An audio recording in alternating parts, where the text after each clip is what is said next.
Assalamualaikum warahmatullahi wabarakatuh. Alhamdulillahi rabbil alamin. Alhamdulillahilladzi khalaqas samawati wal ard wa ja'alaz zulumati wan nur. Nashhadu an la ilaha illallah wa nashhadu anna Muhammadan abduhu wa rasuluh. Allahumma shalli ala sayidina Muhammad wa ala alihi wa ashabihi ajma'in. Rabbi shrah li sadri wa yassir li amri wahlul 'uqdatam min lisani yafqahu qawli.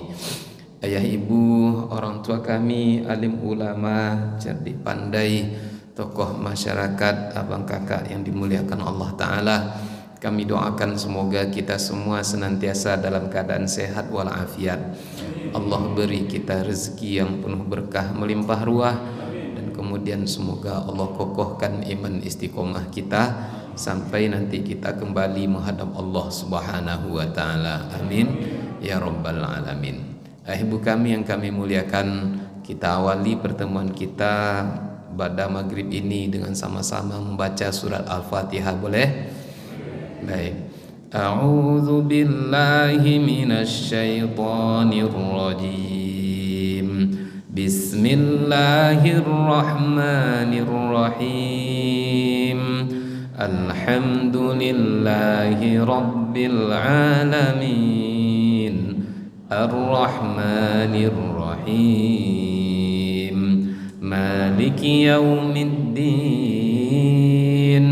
Iyyaka na'budu wa iyyaka nasta'in.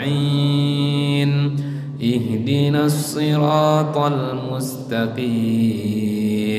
Siratal ladzina an'amta 'alaihim ghairil maghdubi 'alaihim waladdallin. Amin.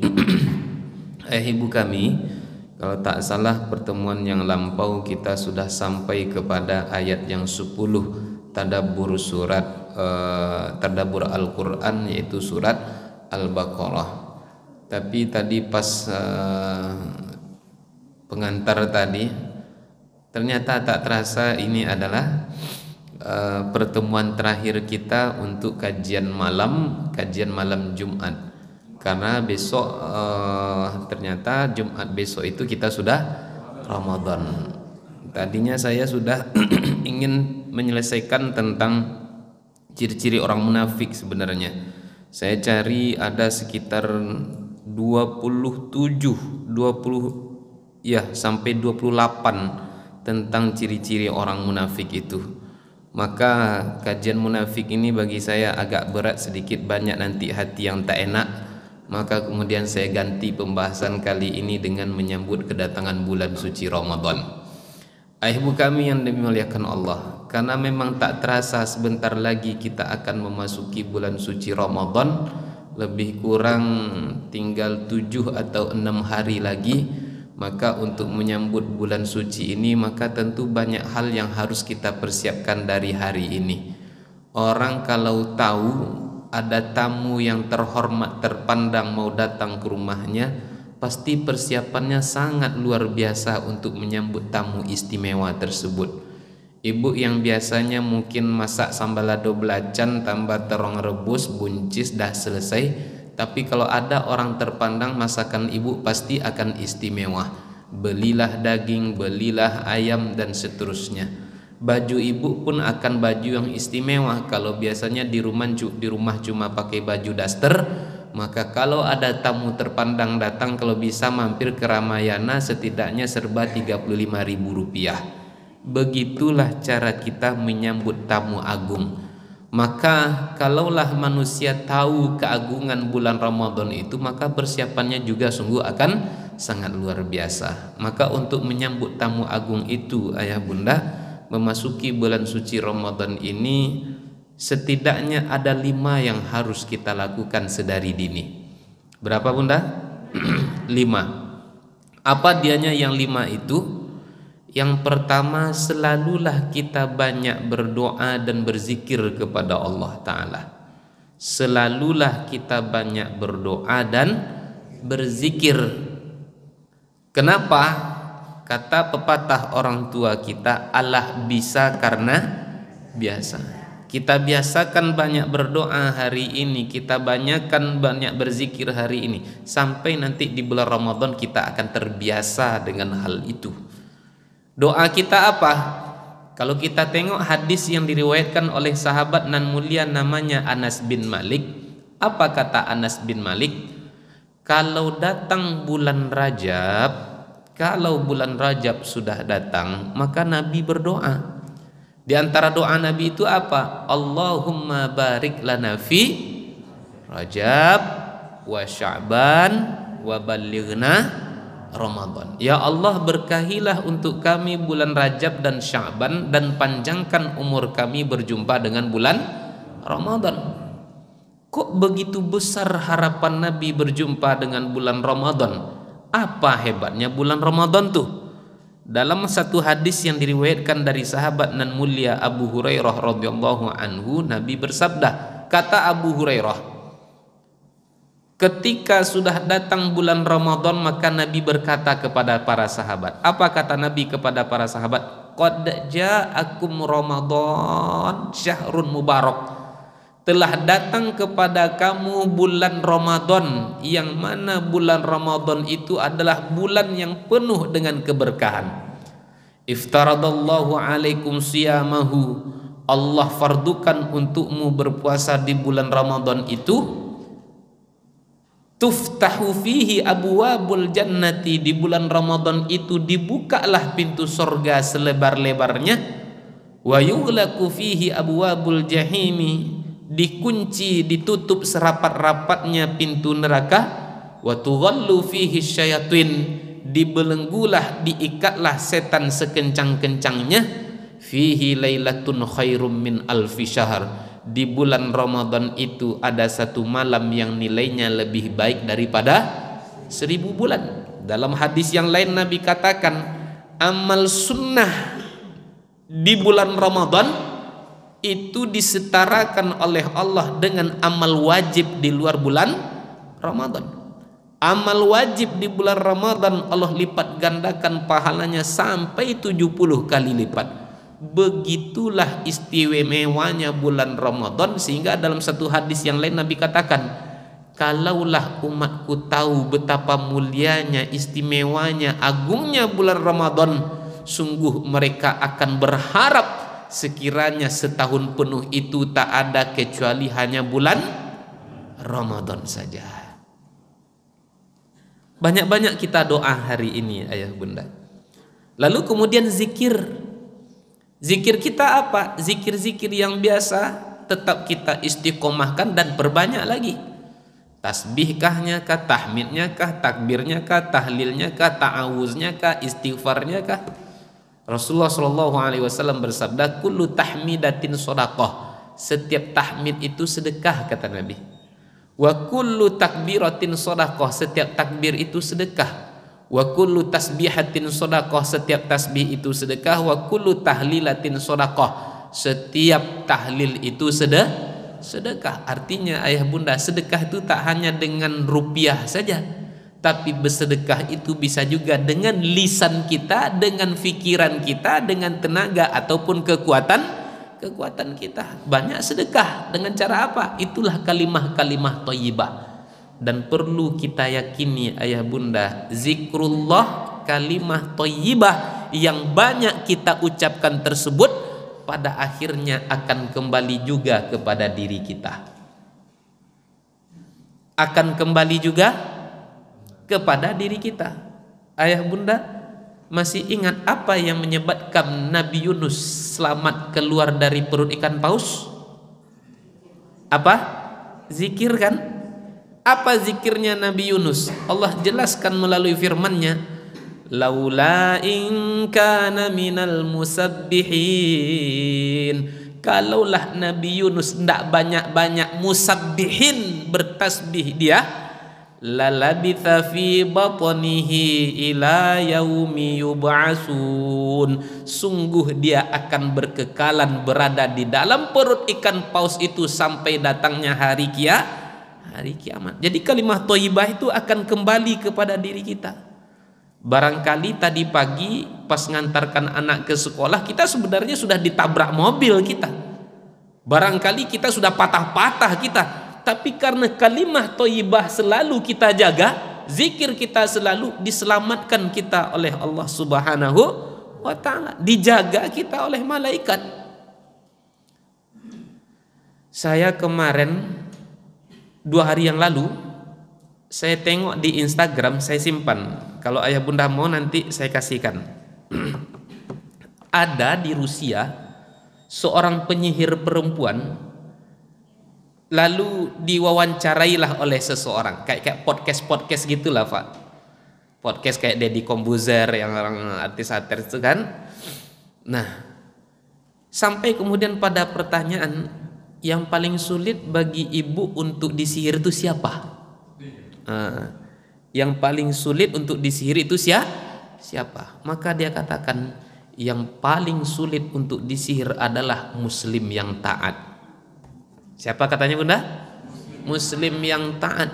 Ya karena mungkin dia orang Islam, jadi dia tidak tahu apa gitu kan. Apa kata dia? Setiap kali saya berusaha untuk menyihir, maka seakan-akan ada kekuatan yang membentengi dia sehingga sihir itu tidak sampai kepadanya. Kalau kita tentu diantaranya dengan kalimah thayyibah kita, dengan Al-Quran yang kita baca. Kita dijaga oleh Allah melalui para malaikat. Makanya perbanyak zikir. Setidaknya istighfar ayah bunda, perbanyak istighfar kita. Dalam satu hadis Rasulullah bersabda, man lazimal istighfar ja'alallahu lahu min kulli hammin farajah wa min kulli dhaiqin makhrajah wa razaqahu min haitsu la yahtasib. Siapa yang melazimkan, yang memperbanyak istighfar dalam hidupnya, setiap kesedihannya Allah ganti dengan kegembiraan, setiap kesulitannya Allah berikan jalan keluar, dan nanti akan Allah beri dia rezeki yang datangnya tanpa dia duga-duga. Kesedihan diganti kegembiraan, kesulitan Allah berikan jalan keluar, dan akan Allah beri rezeki yang datangnya tanpa diduga-duga. Nabi sedih. Kapan Nabi sedih? Di antaranya ketika pamannya meninggal dunia. Di tahun yang sama pun istri tercinta Khadijah radhiyallahu anha pun kembali menghadap Allah Ta'ala. Sedih Nabi, sehingga tahun itu di dalam sejarah kita kenal dengan istilah Amul Huzni. Apa istilahnya bunda? Amul Huzni. Am tahun, Huzni duka cita, tahun kesedihan. Tidak berani preman-preman Quraisy ganggu Nabi karena ada Abu Thalib. Habis harta Khadijah untuk membantu perjuangan dakwah suami tercinta. Bahkan dalam satu qaul dikatakan ayah bunda, ketika Khadijah meninggal dunia, kain kafan pun tak sempurna untuk menutupi jasadnya. Padahal sepertiga kekayaan Mekah sesungguhnya milik Khadijah. Dalam riwayat yang lain disebutkan juga, di akhir-akhir hayatnya Khadijah pernah berkata, wahai suamiku, wahai Rasulullah, sekiranya nanti aku mati, tidak ada lagi yang bisa diambil manfaat dariku untuk kepentingan dakwah ini. Kalaulah bisa tulangku dipakai-pakai ajalah wahai suamiku, kata Khadijah radhiyallahu anha. Begitu betul support dan perjuangan Khadijah untuk membela suami tercinta. Ada Khadijah macam nih hari ini bunda? Alhamdulillah. Kok apa-apa golak ya? Nabi banyak masalah di luar, sampai di rumah hilang masalah Nabi semuanya. Mana contohnya Pak Ustaz? Ketakutan menggigil Nabi Muhammad sallallahu alaihi wasallam menerima wahyu di Gua Hira. Betul? Kan menggigil Nabi, dibolak-balik oleh malaikat Jibril di dalam gua. Pulang Nabi ke rumah, menggigil, akhirnya kata Nabi, zammiluni, selimuti aku. Cepat Khadijah ambilkan selimut. Dalam keadaan khawatir, di antara yang keluar dari lisannya Khadijah radhiyallahu anha, Kalau bahasa kitanya mungkin, abang, suamiku, tidak perlu engkau khawatir. Apa yang kau takutkan? Engkau kan orang yang suka menghubungkan silaturahmi. Engkau kan orang yang suka berbuat baik kepada sesama. Takkan mungkin Allah menyakiti engkau, wahai suamiku. Yang tadinya gelisah, yang tadinya khawatir, tenang Nabi Muhammad sallallahu alaihi wasallam. Kalau Muhammad hari ini banyak masalah di luar, sampai di rumah selesai masalahnya, Bunda? Selesai, Bunda? Tidak saya yang cakap, Bunda yang cakap lah. Bukannya semakin hilang masalahnya, tapi justru bertambah-tambah, Mas. Saya mau masalah ini cepat selesai, Pak Ustaz. Tak sabar saya nih, Pak Ustaz. Cepat pergi ke Pegadaian. Ini kalau sudah bersihkan masjid kita kemarin. Kok ke Pegadaian, Pak Ustaz? Menyelesaikan masalah tanpa masalah. Selesai masalah Bunda di Pegadaian? Alhamdulillah. Ayah Bunda dimuliakan Allah. Sedih Nabi. Abu Talib meninggal, Khadijah meninggal, intimidasi semakin menjadi-jadi. Pergi Nabi ke Taif. Jalan kaki Nabi ke Taif, lebih kurang 100 km jaraknya dari Mekah. Bukan jarak yang dekat, jalan kaki. Sampainya di Taif, bukannya disambut dengan salatullah salamullah tola'al badru alaina, tapi justru disambut dengan caci maki, sumpah serapah. Beramai-ramai rakyat Taif melempari Nabi. Bahkan di dalam sejarah disebutkan sampai darah itu mengalir ke telapak kaki Rasulullah sallallahu alaihi wasallam. Sedih Nabi. Dalam keadaan Nabi sedih, Allah ganti kesedihan Nabi dengan kegembiraan. Apa dianya? Langsung dapat undangan istimewa dari Allah berupa Isra dan itulah pangkalnya Isra dan Mi'raj. Siapa yang melazimkan istighfar, kesedihannya Allah ganti dengan kegembiraan. Emangnya berapa istighfar Nabi itu, Pak Ustaz? Tentu itu pertanyaannya. Tengok Riyadhus Shalihin bab taubat, tentang istighfarnya Nabi. Hadis pertama menyebutkan, wallahi inni la astaghfirullah fil yaumi aktsara min mi'ati marrah, min sab'ina marrah. Demi Allah aku minta ampun dan beristighfar, bertaubat kepada Allah dalam sehari lebih dari 70 kali. Hadis yang keduanya mengatakan Nabi beristighfar mi'ata marrah, lebih dari 100 kali Nabi Muhammad sallallahu alaihi wasallam. Padahal beliau maksum. Dosa yang lalu dijamin diampunkan, yang akan datang digugurkan. Manusia pertama masuk ke dalam surga. Istighfarnya berapa kali sehari tadi, Bunda? Lebih dari 100 kali. Kita ada jaminan dosa yang lalu diampunkan? Yang akan datang dapat jaminan digugurkan? Dapat jaminan masuk surga? Ada orang dalam? Tidak ada juga. Lalu kadang-kadang kenapa masih begitu beratnya lidah kita ini untuk beristighfar? Ini yang pertama, ayah bunda, perbanyak doa dan zikir. Yang kedua, memasuki bulan suci Ramadan, persiapkanlah fisik kita sedemikian rupa, jaga kesehatan kita supaya kuat nanti berpuasa. Ayah bunda, perbanyak jugalah berpuasa di bulan Sya'ban nih. Hadis yang diriwayatkan dari Aisyah, apa kata Aisyah? Rasulullah itu di bulan Sya'ban berpuasa, dia kulluh, semuanya hari di bulan Sya'ban Nabi itu berpuasa. Dalam hadis yang lain Aisyah katakan, ka'annahu yasumu wa la yuftiru, seakan-akan dia berpuasa penuh selama Sya'ban dan tidak berbuka sama sekali, menjelaskan betapa banyaknya Rasulullah berpuasa di bulan Sya'ban. Jadi supaya fisik kita terjaga stabil, nanti ayah bunda tidak kaget badan kita ini, berpuasalah mumpung masih ada lebih kurang 5 atau 6 hari lagi kita berada di bulan Sya'ban.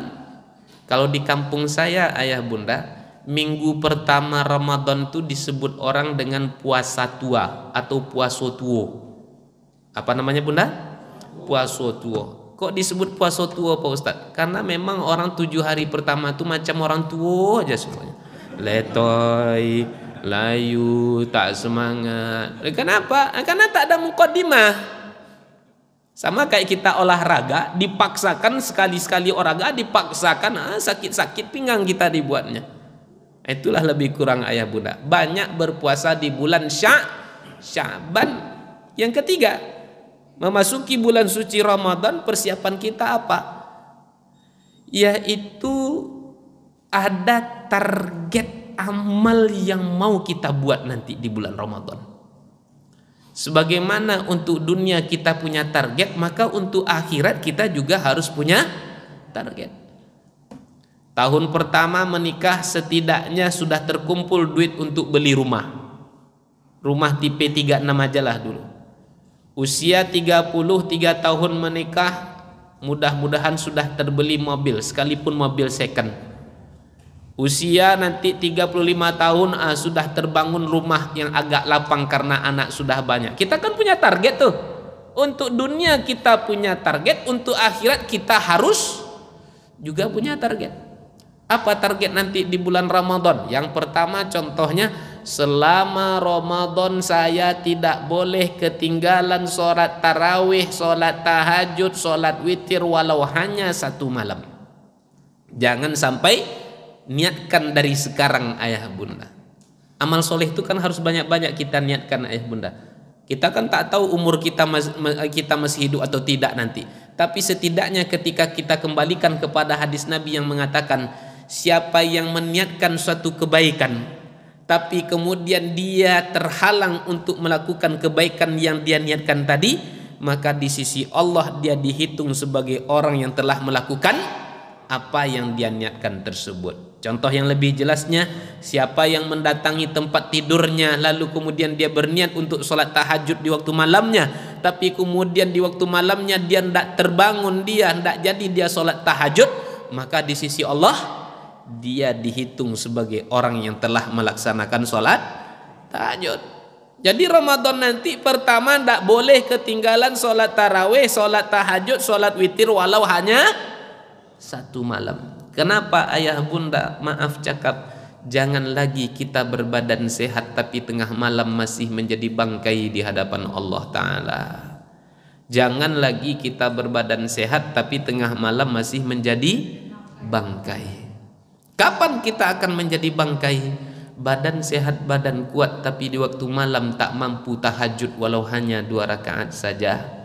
Kapan kita menjadi bangkai? Badan sehat, badan kuat, tapi di waktu malam tak mampu witir walau hanya 1 rakaat saja. Kapan menjadi bangkai? Di waktu subuh datang kita tidak mampu berjamaah. Oh, penting juga kami berjamaah Pak Ustadz. Penting dah. Lebih dari 15 dalil tentang pentingnya solat berjamaah. Satu di antaranya, man sami'an nida falam ya'tihi fala salata lahu illa min uzrin.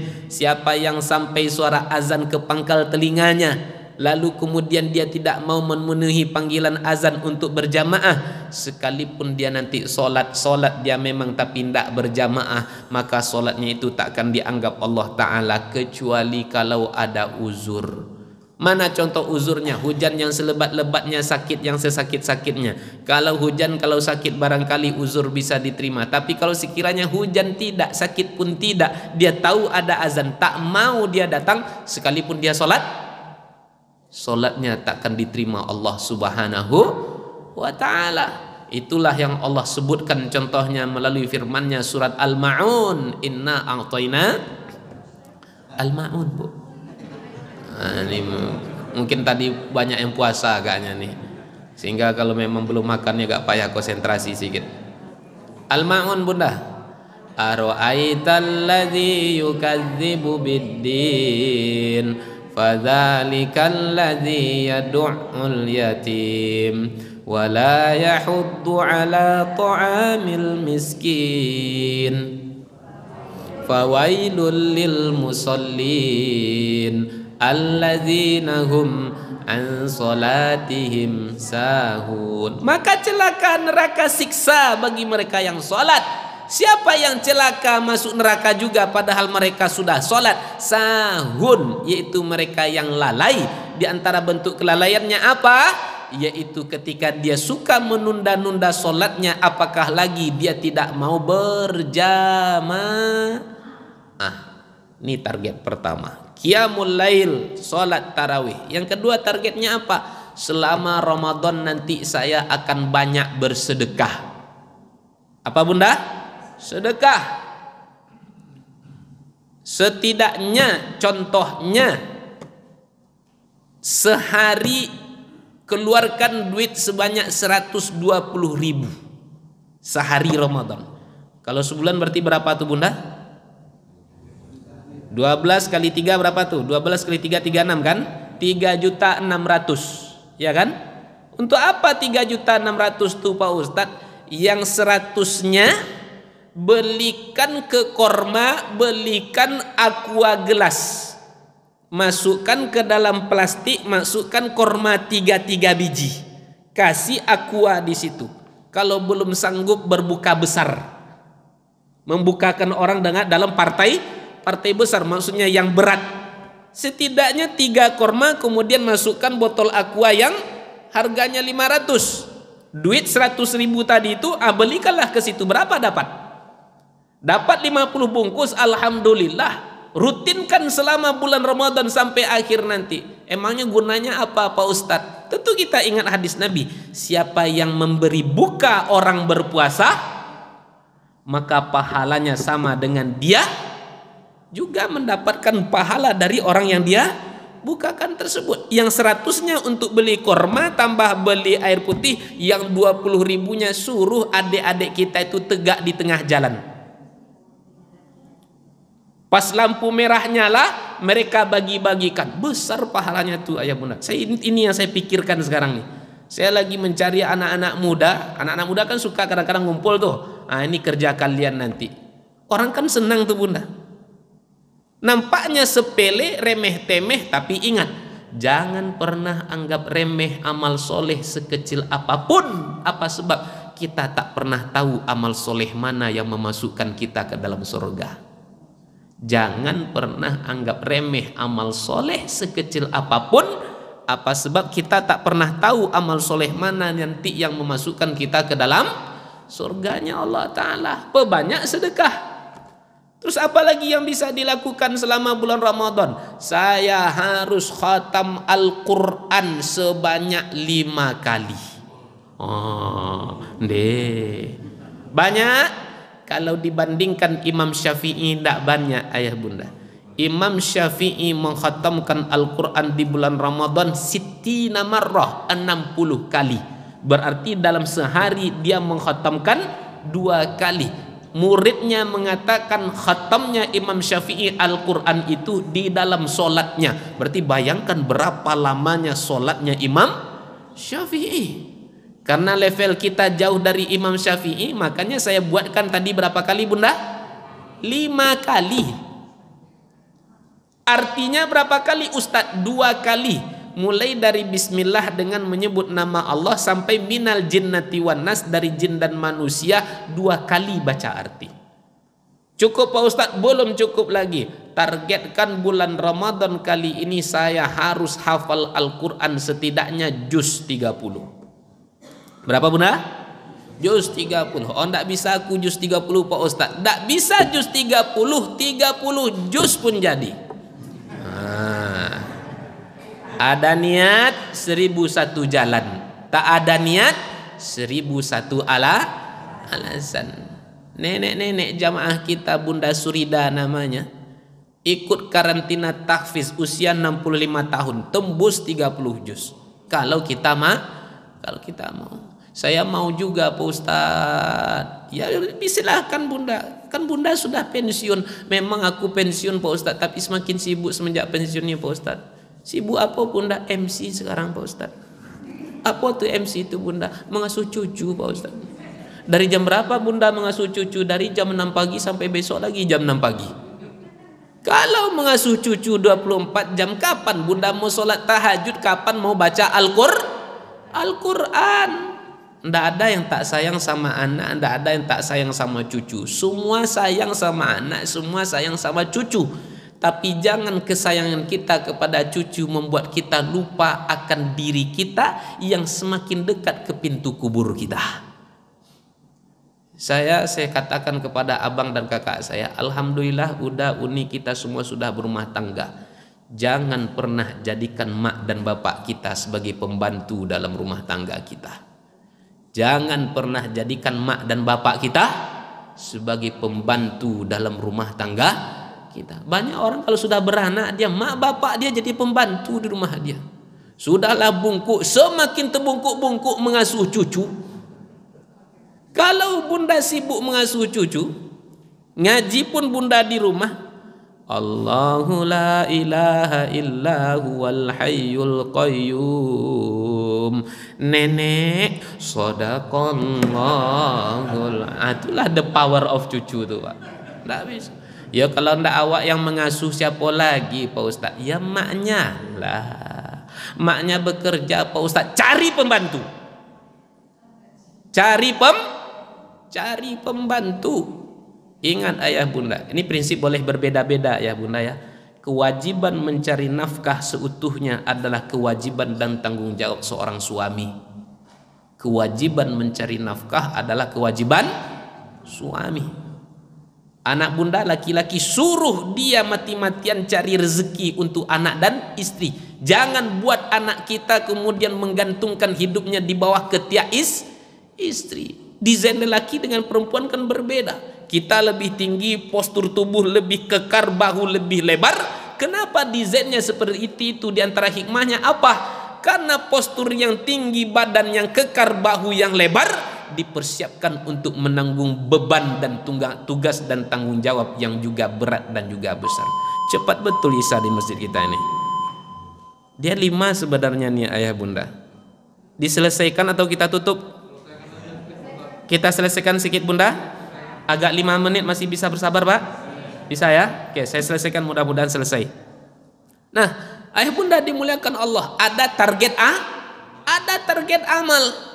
Terakhir berkaitan dengan Al-Quran apa? Bulan Ramadan saya harus tidak boleh lagi salah-salah dalam membaca Al-Quran. Kalau saya tengok tadi setiap hari Rabu ba'da Isya di sini ada tahsin. Besok sepanjang malam tadarus. Anak cucu menantu beramai-ramai di masjid. Oleh karenanya saya menghimbau kepada kita semua, terkhusus bagi kita yang memangku jabatan tokoh-tokoh.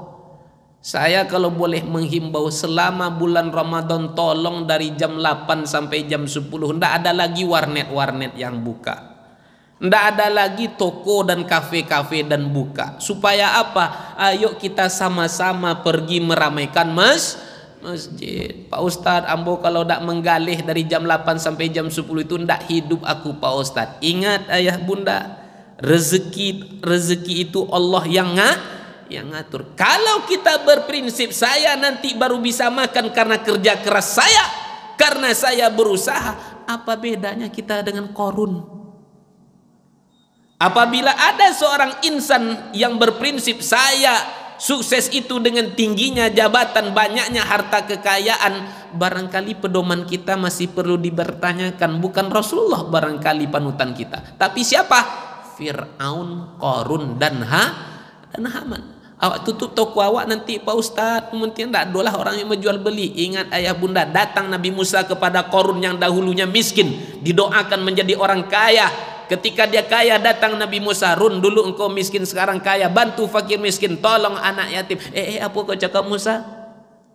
Hati-hati mulut kau tu sikit ya. Kau kata aku kaya karena Allah, justru aku kaya ala ilmin indi, karena aku pintar, pandai berdagang, pandai berusaha memanage perusahaanku. Akibatnya apa ayah bunda? Ditenggelamkan dia ke dalam tanah. Rezeki kita salah satunya apa? Melalui solat, disitulah rezeki yang Allah berikan kepada kita. Wa'mur ahlaka bis-solati wastabir 'alaiha la nas'aluka rizqan nahnu narzukuk.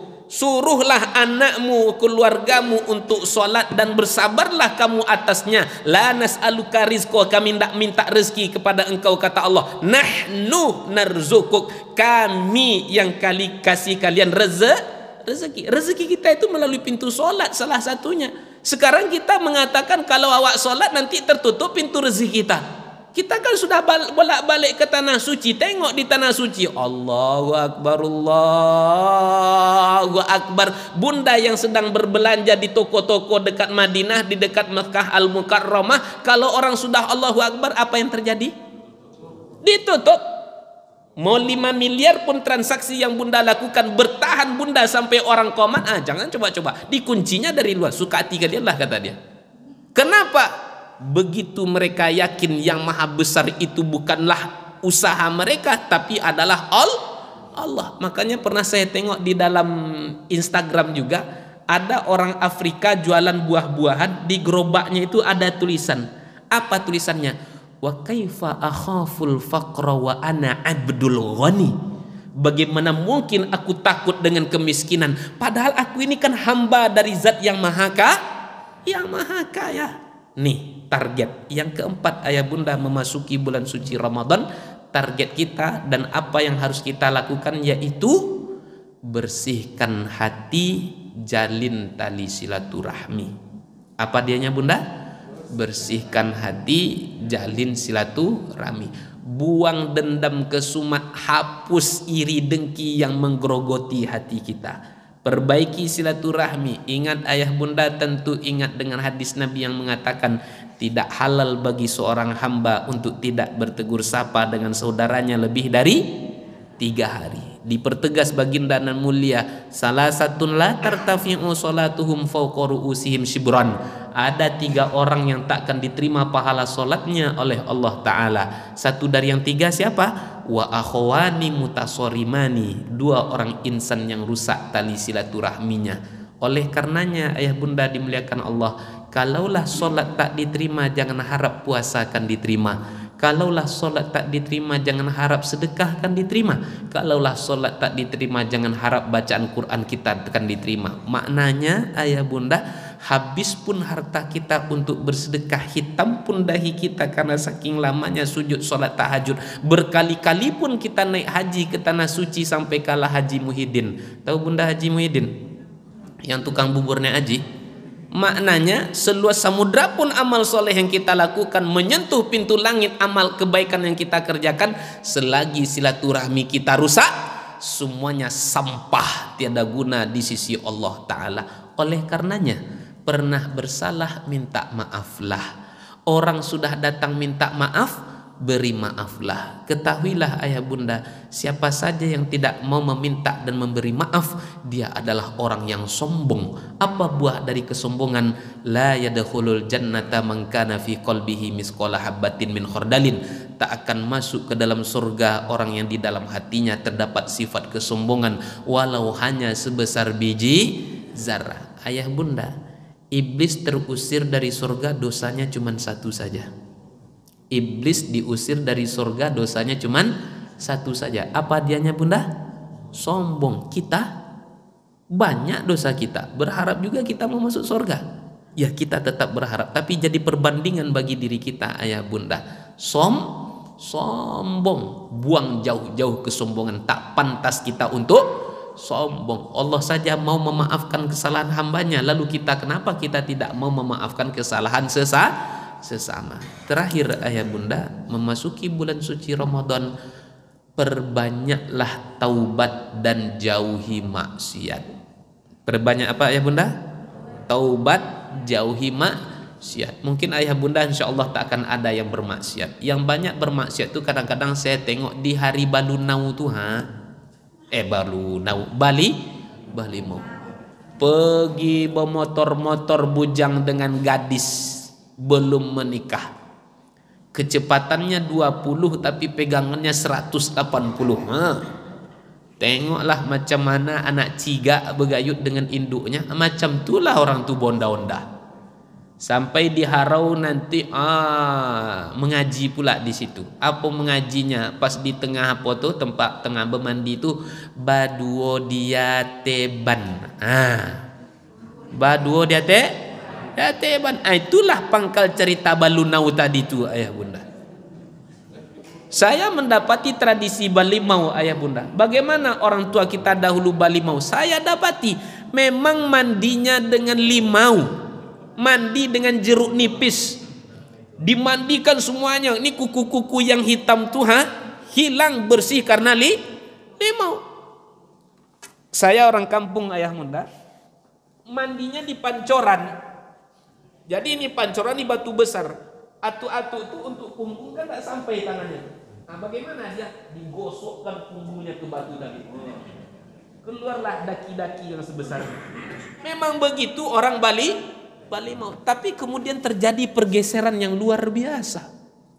Anak-anak pergi, dia taruhlah ke mana namanya, ke Harau kah, Danau Singkara kah, berangkat jam 7, zuhurnya entah di mana, asarnya Allahu a'lam, maghrib dan isanya sampai di Pekanbaru jam 3 dini hari. Badan capek, letih, tidur cepat, ujung-ujungnya hari pertama tak puasa.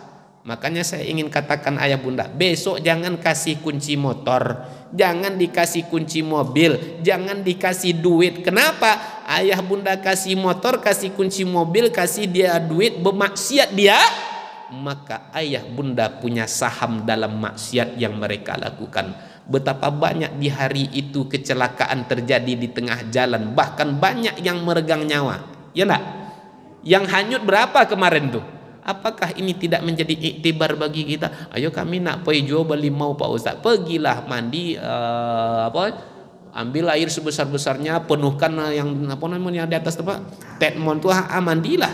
Mandi dari jam 8 pagi sampai jam 12 siang. Mandilah, tidak apa-apa, jelas bersihnya daripada bermaksiat. Ayah bunda, jangan sampai kita jadi orang tua layaknya Abu Lahab.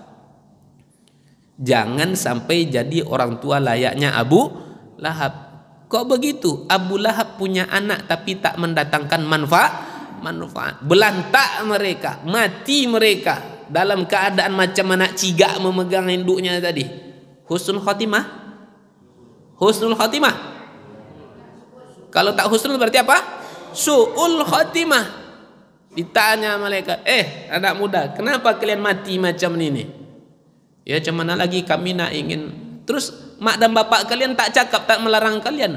Bukannya melarang, dikasihnya kami kunci motor, dikasihnya kami duit. Ini kata dia.